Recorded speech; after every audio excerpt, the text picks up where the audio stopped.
My brother, yeah. My brother, yeah. Hey, how you doing? Welcome back to them Brothas from Inglewood podcast. I'm Hoopy, your host, coming to you live and direct. Yeah, it's real in the field. I want to ask if you would like, subscribe, share, ring the notification button so that you'll be abreast as to when we're airing fresh and new content. I also want to say thank you for all of the sharing that you've been doing, helping us to monetize this situation. Thank you for placing comments in the chat. That gives us a lot of leverage and freedom to research and tap into other resources so that we can give you viable and sound information. Listen, this is all about dialogue. This is all about creating a space for us to have conversation. And it's been a great and a fabulous opportunity to come to you to just, kind of talk about those things and deal with some of the notable facts that we're experiencing on a regular basis. And so thank you so much for all that you're doing to help us gain awareness and get to other platforms. So I want to kind of continue from the conversation we were having about interscholastic sports, and I want to deal with the transfers. I don't think that a lot of people understand, being a former athlete myself, that it really takes a lot to have success on amateur level, professional level, on the fun level. Anytime you're organizing systems and developing teams, it's not always a good fit. You got to find the pieces to the puzzle to put together so that you'll have greater success moving forward. And so I look at the same thing with our young people. Student athletes are very well exposed. There is a dynamic there that creates a buzz so that they can flourish. And I think a lot of kids that go to school, they're very active. There are some students that are more academically focused to where they're not into sports. They don't really go to the games. They don't keep up with the names of the players. They don't know the jersey numbers. They don't even realize that some of their co-students and their peers are even in sports and are a part of a sports team. But it still has its advantages when you're in that community, because sometimes as you're succeeding and your academic prowess leads you to great institutions of learning, you begin to understand, wow, as I was climbing and getting to my destination, there was someone else excelling in sports, right? So now you become successful at what you do, and then someone else from your high school becomes successful. And so now you're a part of an alumni association and a notable success, right? So when we look up your high school, you achieved academically or in your field of interest, and someone else achieved in the community of sports, but you're all included as notable people from that particular high school. So I think it's great all the way around. The transfer situation, again, like I said in an earlier segment, there were over 16,000 transfers in the year of 2023. And now that we're in the year of 2024, there has been over 17,000 student athletes that transferred to other schools. I just think that parents have a right to put their kid in the best situation possible. They have a right to monitor their careers and settle them in a place where their kid can reach their potential. I think it's no different than a parent putting their child in a great academic environment, a safe environment, a comfortable and convenient environment, like a suburban city. A lot of times, suburban cities get more credit than other areas in a local city because of the affluent people that live in those communities. So some of those communities are gated. Other communities are, they have private roads. There's areas that you're restricted or the public is restricted. So let's kind of, look at the transfer model in a different way. Let's look at it optimistically. Let's look at it positively, okay?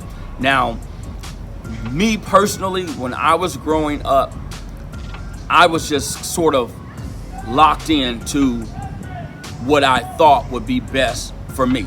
My parents did not try to sway my brothers and I to do anything different than what we expected to do, but I did get propositioned by various coaches. When I was playing football and basketball, mainly football, I was being recruited to play for certain schools. Even though I was centrally in the Inglewood area at that particular time, because when I left East Los Angeles as a young child, I was only in second grade. So I had already started the first grade in kindergarten at Ascot Elementary, and by the mid part of my second grade year, we moved. We actually moved further west in LA off of Gage and Butlong. And I ended up going to Butlong Elementary.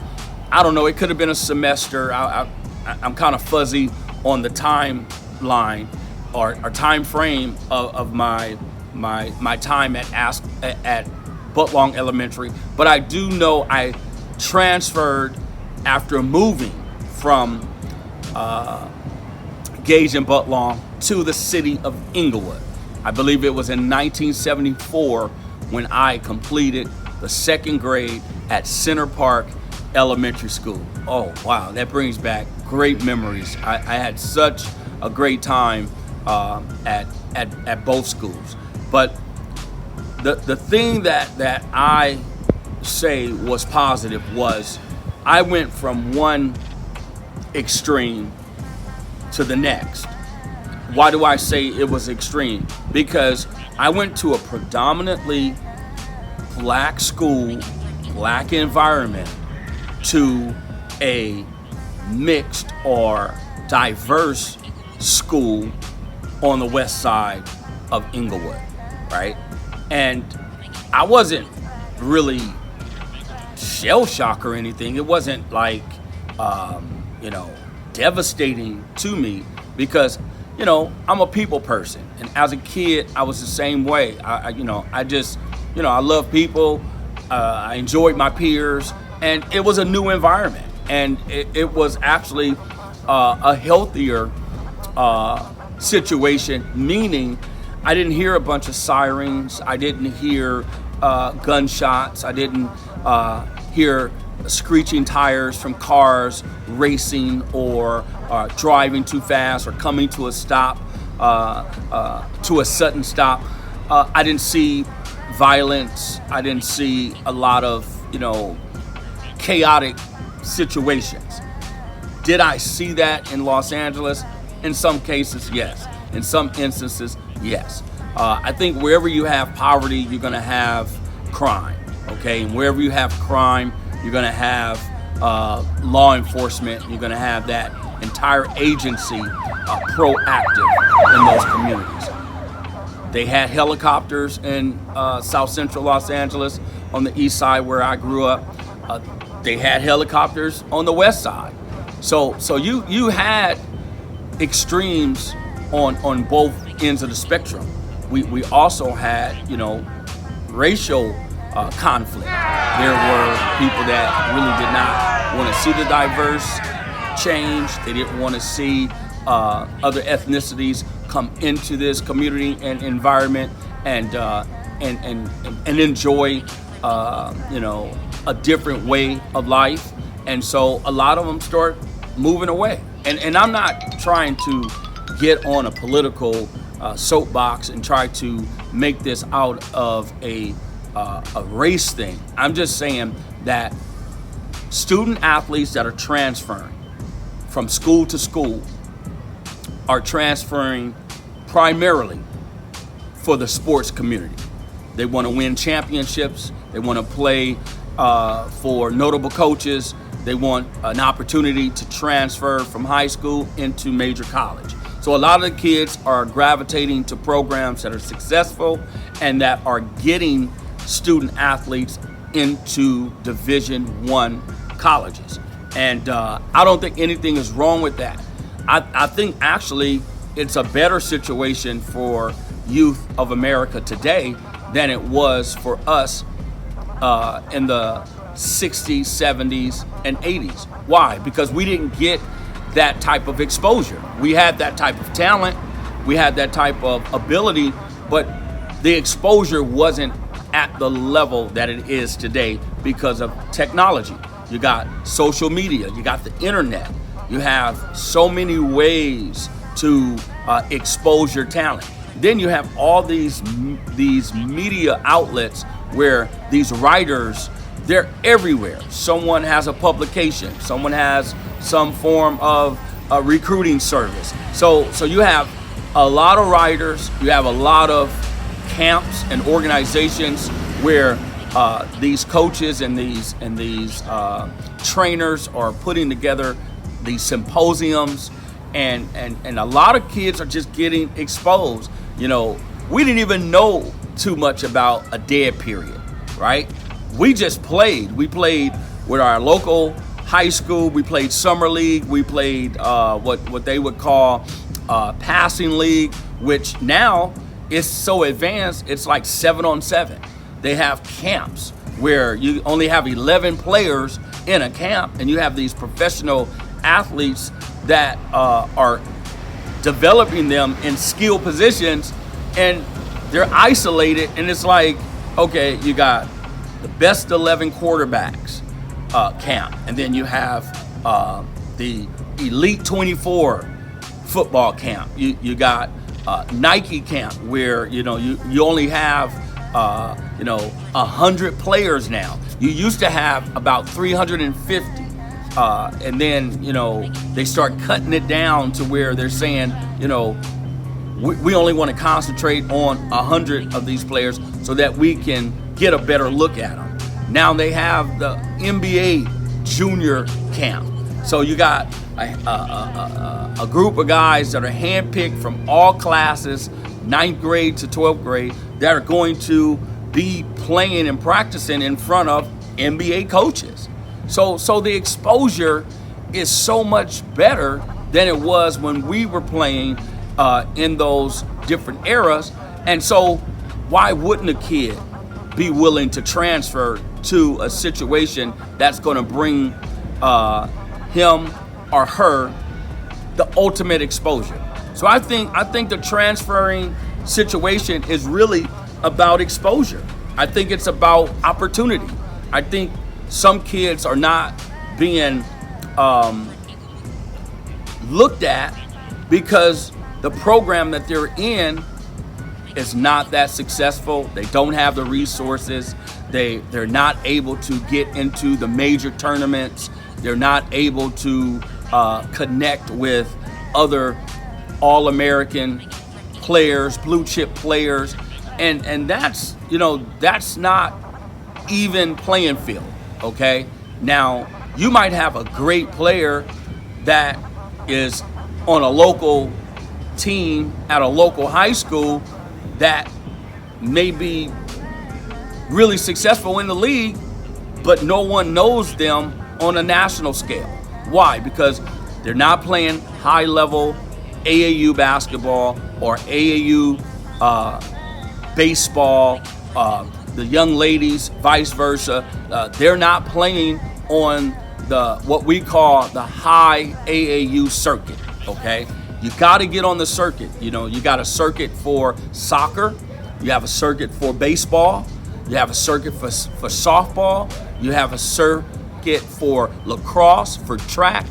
You have so many programs now to where your kid can get maximum exposure while developing at the same time.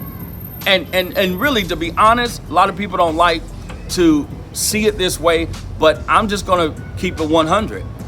It's all public relations. It's all about sales. It's all about promotion.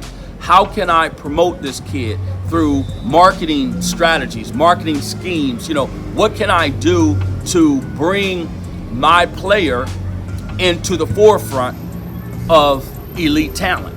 How can I get my player in front of the Caliparis, of course, Mike Krzyzewski is now retired, but how can I get my player in front of these major Division I coaches? You know, Steve Lavin, he's back coaching. He's down in San Diego. A really, really good friend of mine, Kevin Bradley Sr., has experienced seeing his son, his namesake, Kevin Bradley Jr., transfer from junior college to play at San Diego for a notable coach, Steve Lavin. And so I think by Kevin Bradley Jr. coming from a notable high school, Crenshaw High School, having a well-known father who not only played at Crenshaw High School, he starred at Crenshaw High School. He was a blue chip All-American. He went to a major university, University of Utah. Then he went and played overseas. So he was a professional athlete fulfilling his dream, and now he gets to see his son fulfill his dream as well. And so it goes back to my first segment when I started to mention some of the notable players who have famous fathers or famous parents. You know, it's to me it's a no-brainer. You know, it's something that we have to consider. Whether we want to accept it or not, this is the way of the world. They're not just doing it here in Southern California, they're doing it all over the country. And they've been doing it, whereas they were sending inner city talent to prep schools far east. These guys like Lamar Odom, he went to a high school in Maine. You had Darrell Wright, who's a local kid here. I went to high school with his mother. So Darrell and DeLone Wright are local LA kids who grew up on the west end of Los Angeles and got a chance to play for elite high schools. You know, I believe Darrell Wright went to also a prep school on the East Coast, St. Thomas More. I believe that was a school that he attended, and did 1 year in a prep school and went to the NBA, got drafted. So literally, he was drafted straight from high school. And so that just lets you know, if you put your kid in a good situation, good things can happen. Of course, you got to be a good student. You got to make the grades. You have to, bear down and do what you need to do in the classroom. But on top of that, you are destined for greatness. You're going to get a first-class, grade A education in the process, and then you get to fulfill your dream. So I don't think the way I used to think about the transfers, because believe me, I was just like some of you coaches, some of you parents. Hey, why are these kids jumping from school to school? Why won't they just stay with the school that they started with? Why won't they go to school where they live? And I used to be a big critic on that. I would criticize players that would leave notable communities and high schools just to go to another one to win, okay? And then as I started to look at it, some of these city leagues and city teams, they don't have the talent. They don't have the capability to compete at a high level. They dare not get into out-of-state tournaments. They would not be considered because they have no sponsorship. A lot of these schools, they're not sponsored by Nike. They're not sponsored by Jordan brand. They're not sponsored by Adidas, Reebok, or Converse. A lot of these schools are, going out, buying their own shoes, buying their own gear. The only thing that resemble the high school is the uniform. And, that's not a comfortable feeling for any young person. And so when you start to understand that young people are human too, and they hear the criticism, they don't want to feel inadequate, they don't want to be embarrassed, they don't want to go and play a powerhouse school and lose by 50, they don't want to be excluded from major tournaments and being deprived of playing in front of major coaches. You have to consider the system. You have to consider the dynamics. And I can hear somebody saying right now, and please put it in the comments, well, if you're good, they'll find you. If you're good, you're good. And that is true. And eventually they will find you. However, you still have a process. And sometimes a lot of players don't make all city, they don't make all CIF, they don't make all state, they don't make all league. I'm gonna be honest with you, and a lot of people probably didn't know this outside of my teammates, but I didn't make any of those teams. I didn't make all CIF, I didn't make all league, I didn't make conference player, I didn't make anything in basketball or football when I was at Morningside High School. And I was the only one on my football team that earned a D1 scholarship. Yes, I had several offers, but I committed to play football at the University of Nevada, Las Vegas. I missed out on my opportunity because I got a D in Spanish. Yeah, I'm being transparent because I want you to really understand that there are advantages and disadvantages for our youth. So I forfeited my full scholarship because I didn't complete foreign language, and therefore I had to move on and go to junior college, which I gladly did. I went to a great junior college, and it was a high level, Region 18. I played against some of the most elite players in America. I got a chance to travel all over the country, and there were players just like me, did not take care of business in high school, but now they have a second chance and they're doing well. There are so many, and I want to educate some of you parents and coaches.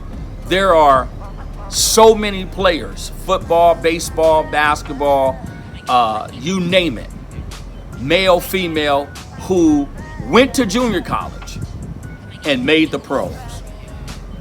I could name them. I could go into, where they went to school, the year they went to school. I can give you all that. But I'll give you two players in basketball that were junior college players and went on to play extensively in the NBA. Larry Johnson, for one. He's from Dallas, Texas. He went to Odessa Community College for 2 years, and he went to UNLV. You know his background. He played for the New York Knicks. He played for the Charlotte Hornets. Grandmama, junior college transfer. And Nick Van Exel. Nick Van Exel is from the state of Minnesota, I believe, or was it Milwaukee, Wisconsin? I know it's one of those cold states. However, he went to Trinity Junior College in Texas. He did 2 years. He went to Cincinnati. He was a star player. He played for the Los Angeles Lakers. He played about 13, 14 years in the NBA. And now he is a professional NBA basketball coach. And then you have Roger Clemens, who is a baseball Hall of Famer that, they did not allow him to go into the Hall, but he was a JC transfer.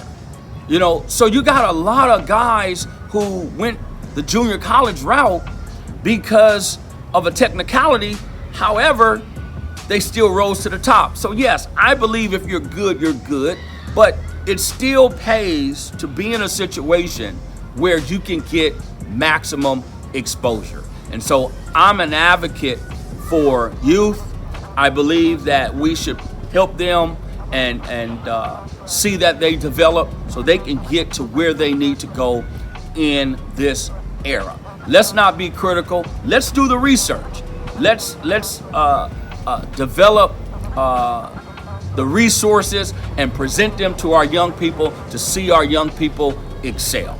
Okay? So I'm just grateful again to be able to talk to you on this subject of transfers. We're bombarded with opinions and criticisms, but hey, let's deal with the facts. Let's look at it optimistically, and let's see how we can be a part of the solution and not the problem. So I'm going to bring this episode to a stop. It's been fun. It's been great having this conversation.